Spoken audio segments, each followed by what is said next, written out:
Welcome to the Gag Is podcast with me, your host, Charlie Shantae, where I share the roller coaster of my life, the highs, the lows, and everything in between. After becoming a teen mom at 14 and a widow by the age of 21, it's a journey filled with tears and laughter, reminding you that even in the toughest moments, there's hope.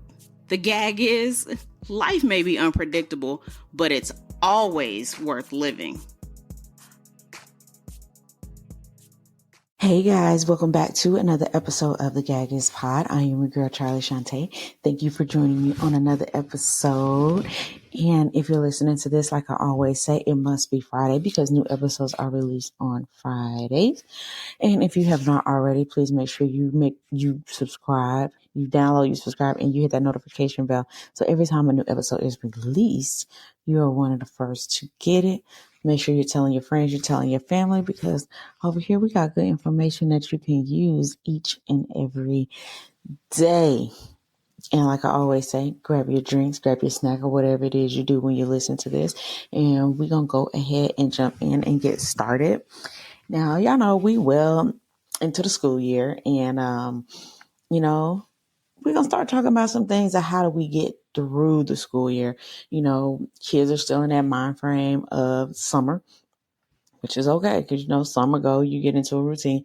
It takes 21 days to form a habit. And, they be out of school for 2 months. So whatever they was doing over the summer, they have mastered the art of this. So we got to break them out of that cycle. And so today I'm going to give y'all some tips and tricks that I utilize that helps new face get through the school year. I've also done this with Marco Polo. So some of these are tried and true. Okay. I feel like my lighting is bad today. I don't know. But we're going to go ahead. We're going to make it work. We're going to make it do what it do.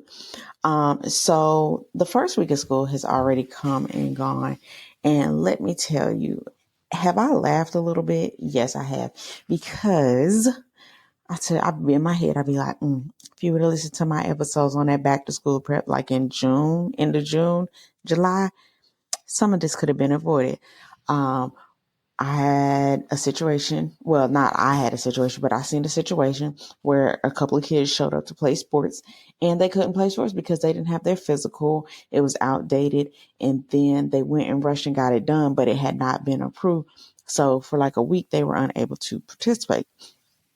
I told y'all, I think back in one of the episodes about sports physicals and making sure you're getting them done on time.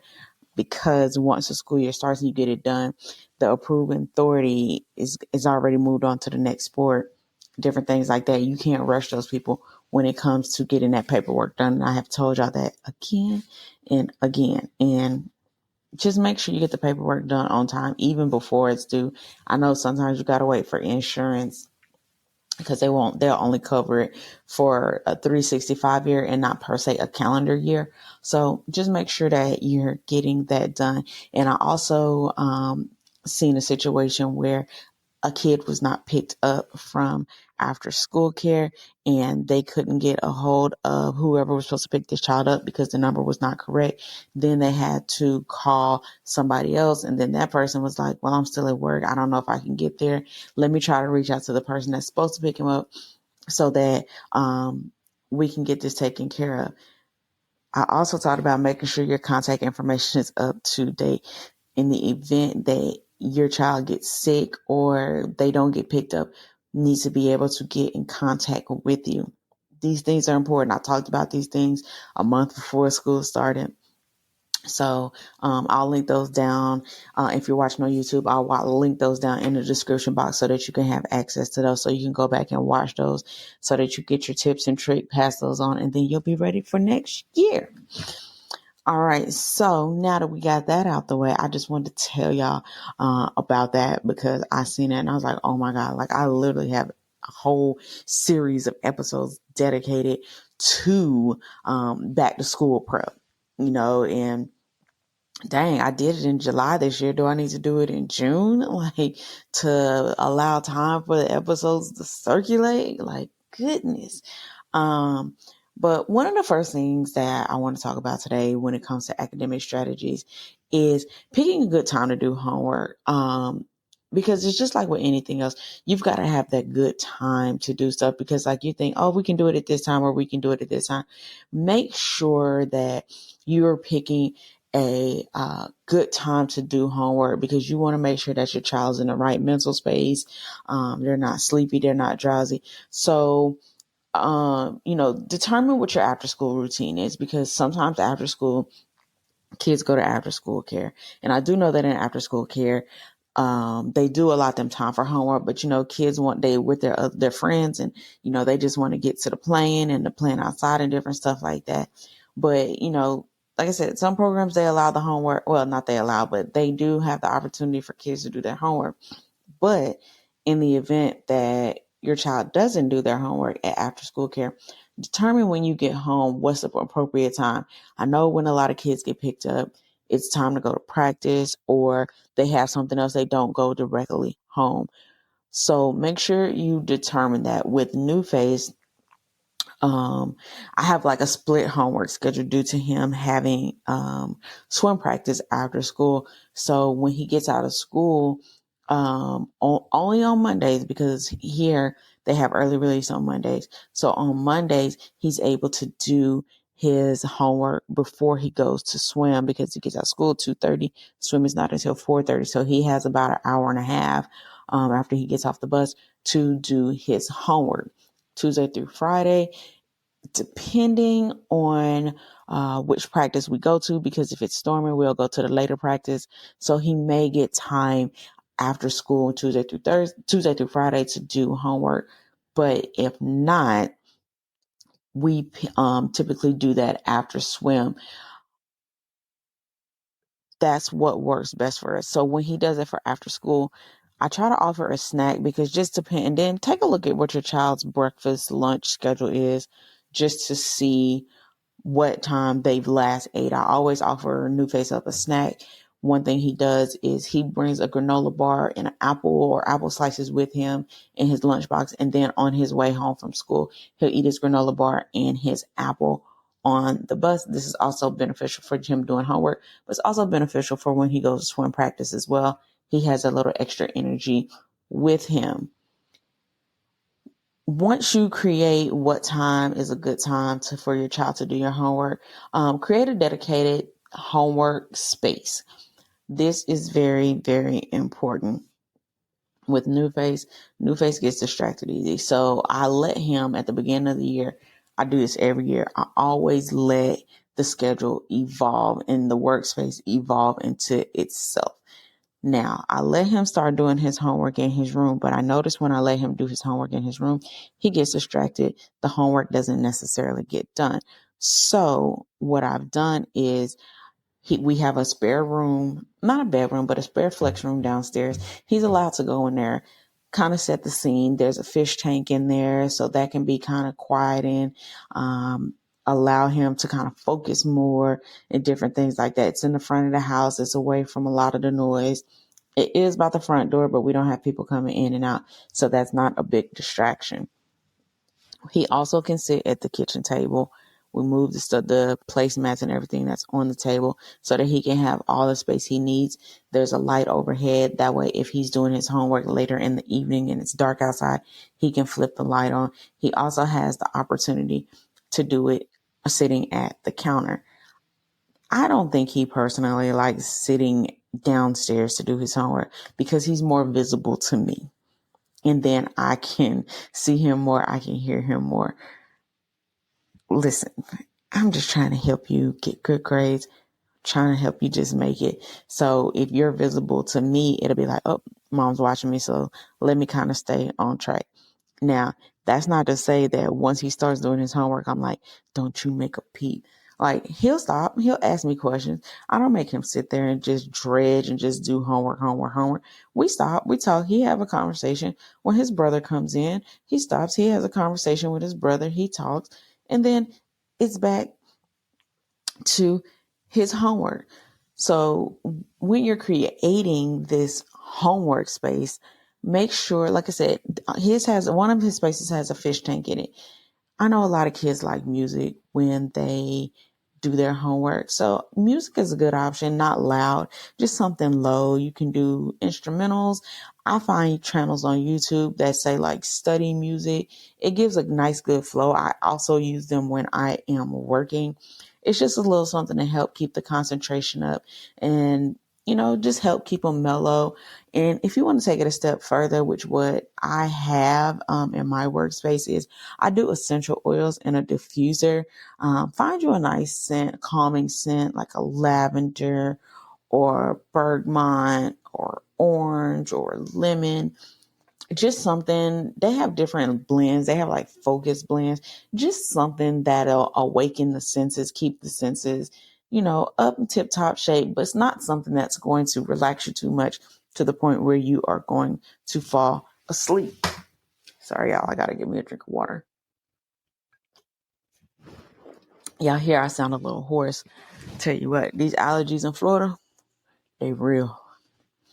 They real crazy. So I wake up in the morning, sometimes I be sounding like He-Man, but as the day progresses, it gets better. All right. And so this next tip, I feel like is the most important. And I think sometimes as parents, we get lost in the sauce. And I was like this for a while. When New Face would do his homework, I would be like, okay, he's doing his homework. This is my time to shine. This is my time to have me some free time, have me some quiet time because he's doing his homework and he's not going to disturb me. I realized that although he is doing homework in this time, although I can have free time, quiet time, I also make myself available to assist with any homework questions. Now, these questions may not always be homework per se related. New Face may have the concept and he may be like, so mom, what do you think about this? Or when you were in school, how did you guys learn about this topic? I always make myself available. So when we come home, I make myself available for the first hour. This time it allows me to be right there if he has any questions. And then if we go beyond the hour, I'm still available, but I have transitioned to doing, things for me, the things that I do to unwind when I come home from work. I take a shower, getting my clothes ready for the next day, but I'm still available. So if he has a question, he can still come to me. I'll stop what I'm doing and I'll go assist him with his homework. Now, if you have trouble or you are unable to assist your child with your homework, parents, I cannot stress this enough. Please, please, please, please reach out to the teacher. As someone who used to work in education, we will never, ever, I will never, ever, or I never did get upset at a parent that goes, hey, little Johnny didn't understand. I attempted to help. I don't understand. Can you assist little Johnny and can you assist me as well? When parents did this, I would email back. I would tell them, this is how we do it, and then when that child comes to class, I would show that child how to do it as well. And I would never take off points if a child turned in their work late because their parent has emailed me and said they don't understand. I have several times, especially with math. Now, some math I understand, like 6th, 7th, 8th grade math, like up to middle school math, I'm pretty good at it.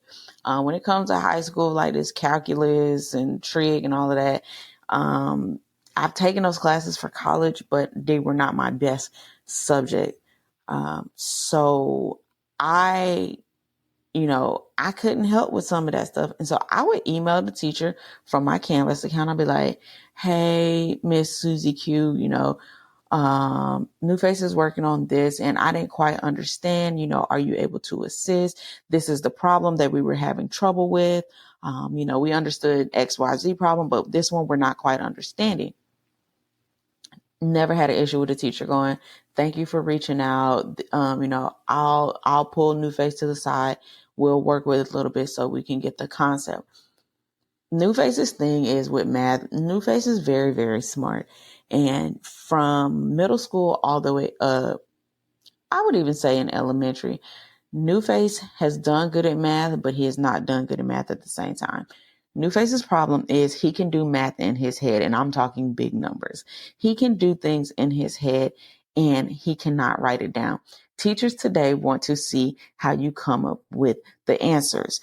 His big issue where he gets points deducted is because he does not show his work. Teachers have even said, I've asked him a question. He's given me the correct answer off the top of his head, but I need to see that workout. So when he gets points deducted in math, it's not because he can't do the work.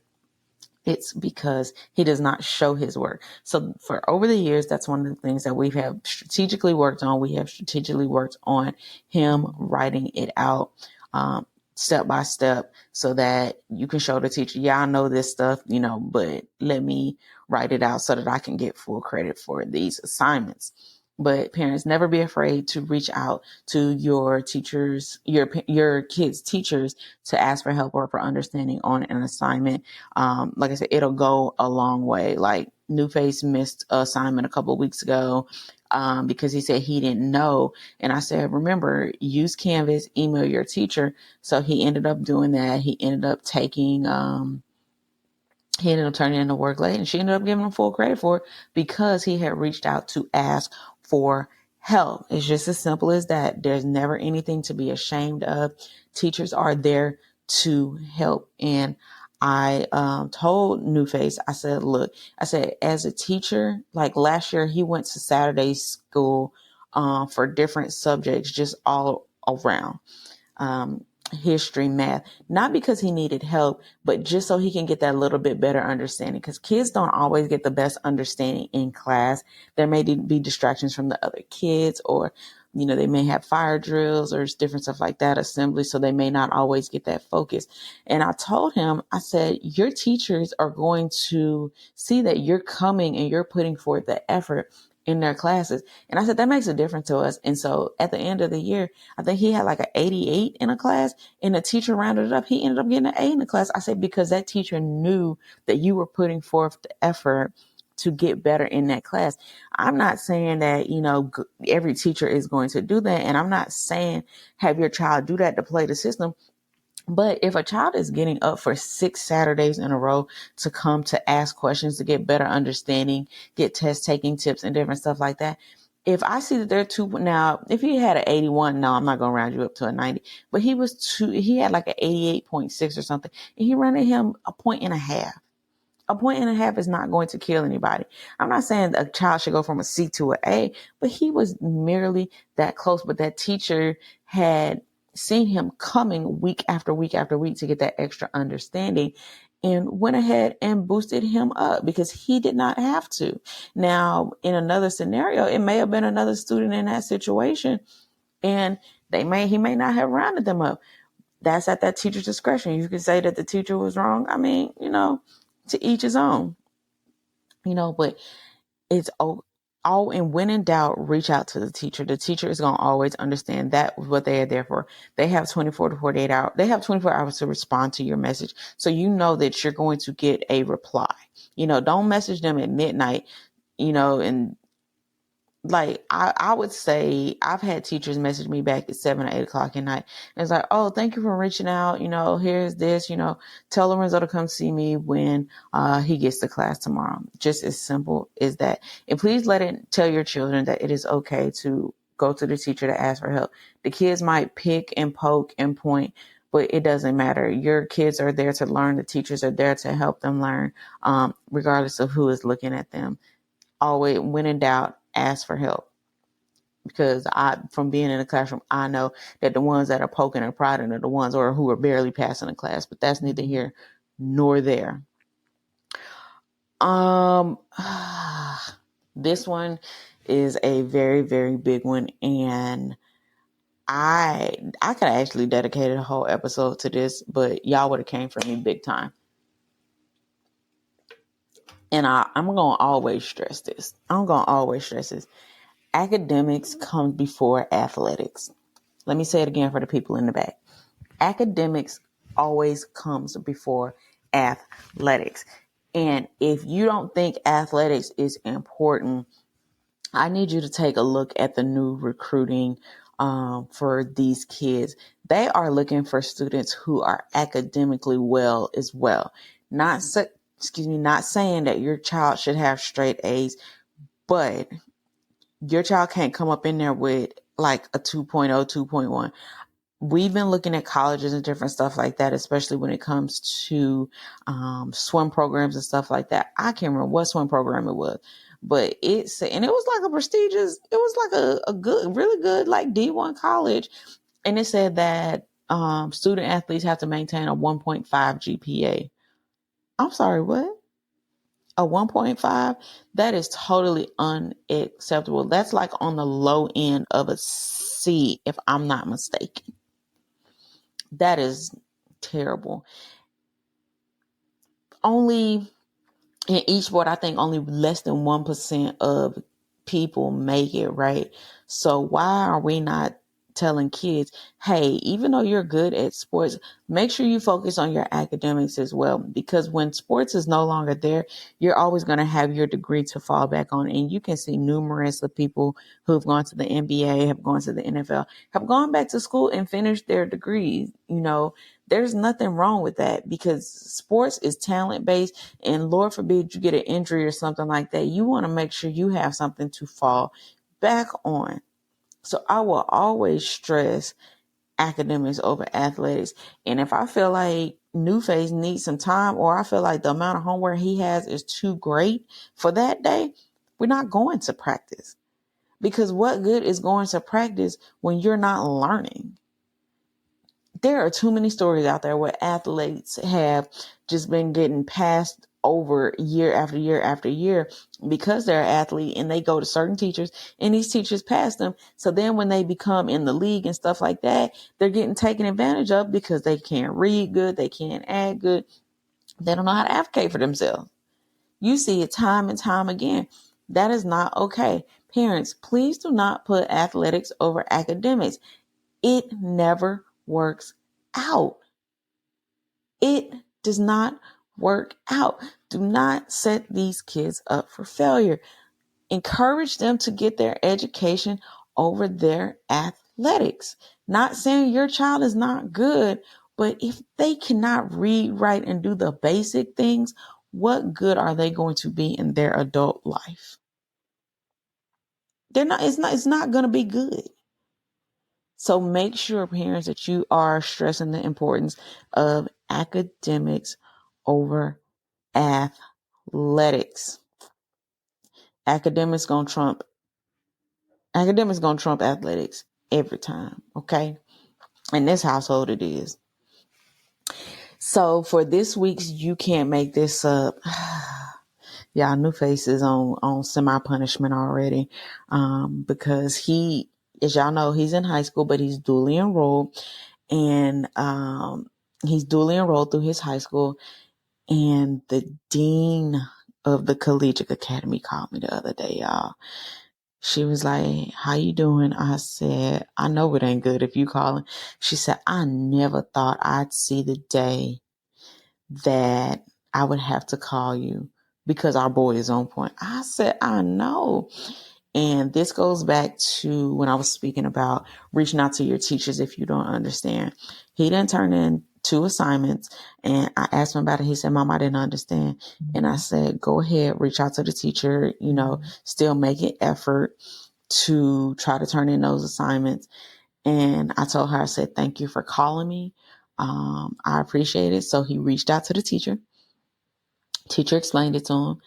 And he was able to submit it, and he got credit for it. And so I feel like he's still getting in his algorithm of being back to school. So we have limited electronics now, just not as a punishment, but as a let's keep it on focus. So he doesn't get to take his phone to school, because I do know that he be on that phone all the time at school. He's like, well, Mom, he was like, I need my phone so for my authentication when I log into the computer. I said, I suggest you get a book, a password book. I said, because you're not taking this phone to school for a good little minute. We ain't have phones in school and we survived. Okay. Get your password book, write it down. And so the other day, I said, hey, I said, that class that you was telling me, you needed your phone for to get the authentication code. I said, you still been able to do work in that class? He was like, yes, ma'am. I said, oh, okay. I said, so you're telling me that you can do work in this class without your cell phone? He was like, yes, ma'am. Oh, okay. Cool. I knew it. Because I said, every kid don't have no cell phone. So I know these teachers ain't creating work for kids with just cell phones. I know that's not happening.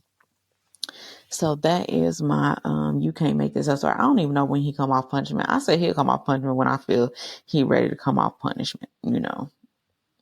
That's just, what it is. We have come to the end of our episode, and please make sure that you are liking, sharing, and subscribing these episodes.